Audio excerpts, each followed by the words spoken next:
यह कहानी एंसा चिकोत्ती नाम के एक छोटे मोटे चोर की है जो रोम शहर में रहता है। कहानी शुरू होती है जब वह एक चोरी करने के बाद पुलिस से बचने के लिए भागता है और नदी किनारे पहुंच जाता है।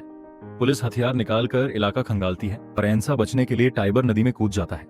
वहां उसका टकराव एक ऐसे बैरल से हो जाता है जिसमें रेडियो एक्टिव कचरा भरा होता है। वह बाहर निकलता है तो उसकी हालत बहुत खराब होती है। घर पहुंचकर उसे उल्टी होने लगती है। कुछ काला सा पदार्थ उसके मुंह से निकलता है और पूरी रात वह बुखार और बेहोशी जैसी हालत में गुजारता है। अगली सुबह एंसा को लगता है कि उसकी तबीयत पहले से काफी बेहतर है। वह नाश्ता करता है और अपने पड़ोसी सरजा से मिलने जाता है। रास्ते में उसे एहसास होता है कि सारे कुत्ते उसे देखकर अजीब तरह से घबरा जाते हैं या आक्रामक हो जाते हैं। दूसरी तरफ एक गैंग का परिचय होता है जिसका सरदार फाबियो है, जिसे लोग जिप्सी भी बुलाते हैं। ये लोग एक कैश वैन को लूटने की योजना बना रहे हैं और गैर कानूनी नशीले पदार्थों का धंधा भी करते हैं। फाबियो के सारे गैंग मेंबर्स उसकी अथॉरिटी नहीं मानते, इसलिए उसे बार बार अपनी ताकत दिखाकर अपना कंट्रोल जमाना पड़ता है। एंसा जब सरजा से मिलता है तो पता चलता है कि सरजा भी फाबियो की गैंग का हिस्सा है। सरजा एंसा को अपने घर बुलाता है, जहां उसकी मुलाकात सरजा की बेटी ओलेसिया से होती है। ओलेसिया को हल्की मानसिक कमजोरी है और वह एक एनीमे कैरेक्टर स्टील जीग की बहुत बड़ी फैन है। उससे प्यार करती है और उसकी राजकुमारी बनने का सपना देखती है। फाबियो का एक नया काम एंसा और सरजा को मिलता है। उन्हें कुछ छोटे कोरियरों से ड्रग्स की खेप छीननी है। शुरू में सब कुछ प्लान के मुताबिक चलता है, लेकिन वे कोरियरों को एक अधूरी इमारत की 9वीं मंजिल तक ले जाते हैं। क्योंकि ड्रग्स उनके शरीर के अंदर छुपे होते हैं, इसलिए उन्हें जुलाब दिया जाता है। एक कोरियर की सांस रुक जाती है, दूसरा एक धार्मिक जुनूनी निकलता है जो बारिश की रस्म के बारे में चिल्लाने लगता है और सरजा की पिस्तौल छीनकर गोली चला देता है। सरजा नीचे गिर जाता है और एंसा 9वीं मंजिल से गिर जाता है। सामान्य इंसान के लिए यह मौत होती, लेकिन एंसा कुछ ही मिनटों में उठकर बिना किसी थकान के भाग जाता है। फाबियो एक लोकल क्रिमिनल बार में परफॉर्म करता है। रॉकस्टार जैसा दिखता है। उसके आदमी उसे बताते हैं कि सरजा गायब हो गया है, लेकिन फाबियो यह बात अपनी क्लाइंट नुंजिया से छुपाता है। एंसा घर वापस आता है और ओलेसिया से दोबारा मिलता है। वह झूठ बोलता है कि उसे नहीं पता सरजा कहाँ है और अपने फ्लैट में बंद हो जाता है। उसका जख्म उसे कोई तकलीफ नहीं दे रहा। वह बस बैंडेज लगा लेता है, अपना पसंदीदा मिल्क पुडिंग खाता है और टीवी देखता है। ओलेसिया की चिल्लाहट से परेशान होकर वह गुस्से में दरवाजा तोड़ देता है और तभी उसे एहसास होता है कि उसके अंदर गैर मामूली ताकत आ गई है। वह अलमारियां हिला सकता है और रेडिएटर को मोड़ सकता है जैसे वह कागज हो। वह बाहर जाकर अपनी ताकत से एक एटीएम मशीन तक तोड़ देता है और उसे घर ले जाता है। उसमें से सारा कैश निकाल लेता है। उसे यह भी पता चलता है कि उसके कंधे का जख्म पूरी तरह ठीक हो चुका है, यानी उसमें सुपर स्ट्रेंथ के साथ साथ रीजनरेशन की पावर भी आ चुकी है। फाबियो और उसके आदमी ओलेसिया के घर आकर सरजा के बारे में पूछते हैं, लेकिन ओलेसिया को कुछ नहीं पता। वह बस यही कहती रहती है कि उसके पापा को आग के सम्राट ने बंदी बनाया है। एंसा सीढ़ियों पर आकर अनजान बनने की कोशिश करता है। गैंगस्टर्स घर खंगालते हैं और फाबियो ओलेसिया को सताना शुरू करता है।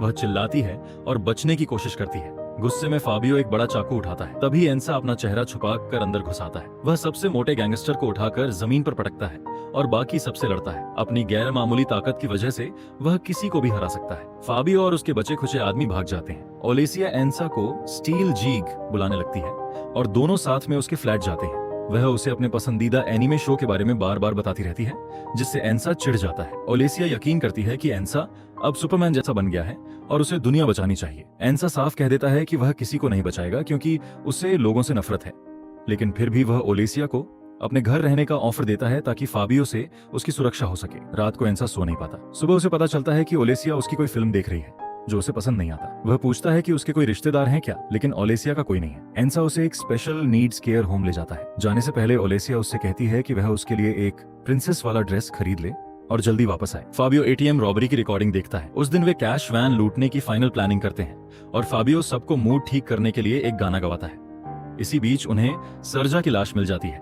उसके पेट में कई गोलियां।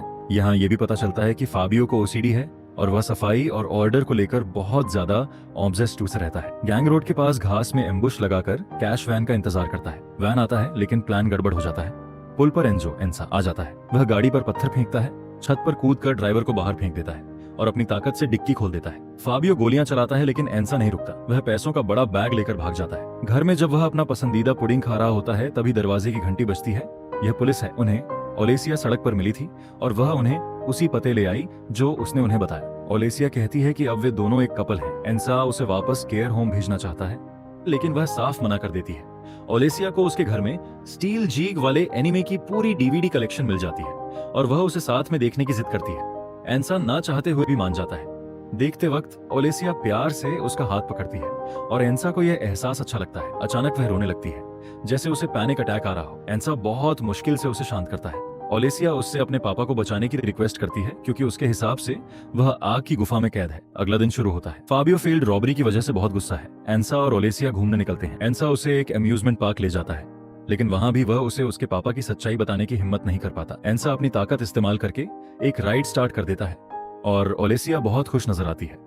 उसे लगता है कि उसने अपना सुपर हीरो ढूंढ लिया है। इधर फाबियो का साथी रिकार्डो बहुत टेंशन में है क्योंकि गैंग को नुनजिया को पैसा देना है और उनके पास कुछ नहीं है। वह नुनजिया के पास जाकर सच बताना चाहता है, लेकिन फाबियो यह नहीं होने देता। वह अपने आदमी काबान को हुक्म देता है कि रिकार्डो पर खतरनाक कुत्ते छोड़ दे। ओलेसिया को प्रिंसेस वाला ड्रेस चाहिए तो दोनों मॉल जाते हैं। ओलेसिया अपना सपनों वाला ड्रेस ढूंढ लेती है। उसे पहनकर बिल्कुल परी जैसी लगती है। वह कहती है कि जब एंसा उसके पास होता है तो उसका दिल तेजी से धड़कता है और वह उसे किस कर देती है, लेकिन एंसा उसके साथ थोड़ा रूखे तरीके से पेश आता है जिससे उसकी आंखों में आंसू आ जाते हैं। ओलेसिया बहुत दुखी हो जाती है। उसने कुछ और ही सपना देखा था।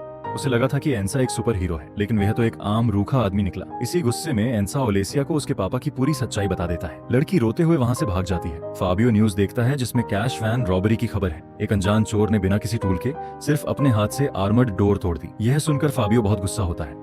ओलेसिया ट्राम में बैठ जाती है, लेकिन एंसा उसका पीछा करता है और अपनी ताकत से ट्राम को रोक देता है ताकि वह ना जा सके। वह अंदर जाकर माफी मांगता है, कहता है कि उसे प्यार करना नहीं आता लेकिन सीखना चाहता है। वहां मौजूद लोग यह सब कैमरे में रिकॉर्ड करते हैं। उसी वक्त कहीं पास में एक धमाका होता है। फाबियो पैसे गिन रहा होता है। उसके साथ उसका साथी मार्चेला होता है जो औरत का भेष बदले हुए है। दोनों रोमांटिक मोमेंट एंजॉय करने वाले होते हैं कि नुनजिया अपने आदमियों के साथ वहां आ जाती है। मार्चेला को तुरंत गोली लगती है और फाबियो को बांधकर पेट्रोल से भिगो दिया जाता है। उसे बेइज्जती का इल्जाम लगाया जाता है और नुनजिया लाइटर निकालती है, लेकिन पता चलता है कि यह सिर्फ उसे डराने के लिए एक क्रूर मजाक थी। तभी बहुत सारी गोलियां चलती हैं। मार्चेला जिंदा निकलता है। फाबियो भी मौका देखकर पिस्तौल उठा लेता है। सिर्फ नुनजिया और फाबियो जिंदा बचते हैं। एंसा ओलेसिया को मुर्दा घर ले जाता है और उसे सर्जा दिखाता है। ओलेसिया को अब समझ आ जाता है कि उसके पापा आग की गुफा में कैद नहीं है बल्कि मर चुके हैं। फाबियो वापस अपने अड्डे पर आता है और देखता है कि उसके गोदाम पर हमला हो चुका है। कोई भी उसका आदमी जिंदा नहीं बचा। न्यूज में उस आदमी की खबर आती है जिसने खाली हाथों से ट्राम रोक दी थी। फाबियो पहचान लेता है कि यह वही आदमी है जो सर्जा का पड़ोसी था। वह अपने आखिरी साथी को ढूंढता है और वादा करता है कि अब वह सब कुछ ठीक कर देगा। एंसा और ओलेसिया मोटरसाइकिल पर घर से निकलते हैं और फाबियो चुपके से उनका पीछा करता है। रास्ते में एंसा ओलेसिया को अपनी मुश्किल जिंदगी की कहानी सुनाता है, कैसे वह एक दुश्वार फैमिली में बड़ा हुआ, कम उम्र में ही क्राइम की दुनिया में आ गया और उसके ज्यादातर दोस्त या तो जेल में हैं या मर चुके हैं। इसी वजह से वह इतना सख्त और नफरत भरा इंसान बन गया। यह सुनकर ओलेसिया प्यार से उसके करीब आ जाती है। इसी वक्त फाबियो हथियार के साथ घर में घुस आता है। वह एंसा और ओलेसिया दोनों को बंधक बना लेता है। एंसा होश में आता है और देखता है कि उसे टेप से मम्मी जैसा बांध दिया गया है। वह फाबियो तुझसे रिक्वेस्ट करता है कि ओलेसिया को कुछ न कहे। फाबियो कहता है उसे पैसे नहीं चाहिए, वह बस ये जानना चाहता है कि एंसा को इतनी गैर मामूली ताकत कहाँ से मिली। एंसा जवाब नहीं देता तो फाबियो का आदमी ओलेसिया को सताना शुरू कर देता है। अपनी महबूबा को बचाने के लिए एंसा फाबियो को टाइबर नदी के किनारे ले जाता है और बताता है कि उसे यह ताकत वहां नहाने के बाद मिली थी। ओलेसिया काबान फाबियो के आदमी से वॉशरूम जाने की इजाजत मांगती है। जब वह उसकी तरफ झुकता है, वह एक तेज चीज से उसे जख्मी कर देती है और वह जमीन पर गिर जाता है। फाबियो एंसा को हुक्म देता है कि नदी में दोबारा डूबकर एक बैरल बाहर निकाले। तभी एक गाड़ी वहां आ जाती है। यह नुनजिया अपने आदमियों के साथ होती है। दूसरी तरफ से ओलेसिया भागती हुई आती है जो आजाद हो चुकी होती है। वह चिल्लाती है कि फाबियो ही आग का सम्राट है और उसे कभी भी सुपर पावर नहीं मिलनी चाहिए। एक जबरदस्त गोलीबारी शुरू हो जाती है। फाबियो जमीन पर गिरता है, ओलेसिया भी गिर जाती है।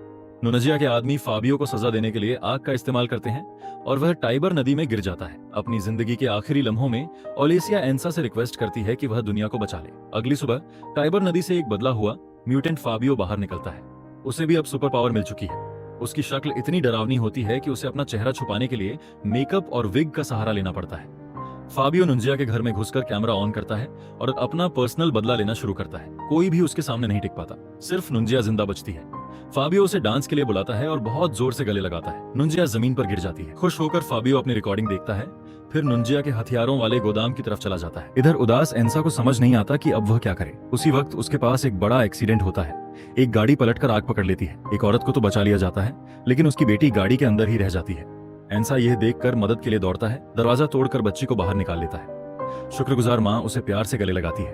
एंसा पहली बार महसूस करता है कि वह किसी के लिए जरूरी है। न्यूज में एक पागल सुपर पावर वाले क्रिमिनल की खबर आती है। एंसा को एहसास होता है कि फाबियो भी उसी रेडियो एक्टिव बैरल में गिर चुका था। यह आदमी एक असली विलेन है जिसे रोकना जरूरी है। एंसा किसी की मोटरसाइकिल चुराकर फाबियो को ढूंढने निकल पड़ता है। उसे पता चलता है कि यह साइको एक बड़े फुटबॉल मैच के दौरान धमाका करने वाला है। एंसा फाबियो को ढूंढ लेता है और दोनों सुपर पावर वाले आदमी एक जबरदस्त लड़ाई शुरू करते हैं। ऐसे वार से आम इंसान तो कभी के मर चुके होते, लेकिन ये दोनों लगभग अमर हैं। फाबियो भीड़ में छुपने की कोशिश करता है, लेकिन एंसा उसे ढूंढ लेता है। लड़ाई फिर शुरू हो जाती है। फाबियो भागता है और बम एक्टिवेट करने की तैयारी करता है। एंसा उसकी गाड़ी तक पहुंचकर खुद ड्राइविंग सीट पर बैठ जाता है। वह गाड़ी को स्टेडियम से दूर ले जाना चाहता है। धमाका सिर्फ 3 मिनट में होने वाला है। पुलिस उसे रोकती है, लेकिन वह बम उठाकर आगे भागता है। जल्दी ही फाबियो भी उसे पकड़ लेता है। बम एक पुल पर आ जाता है।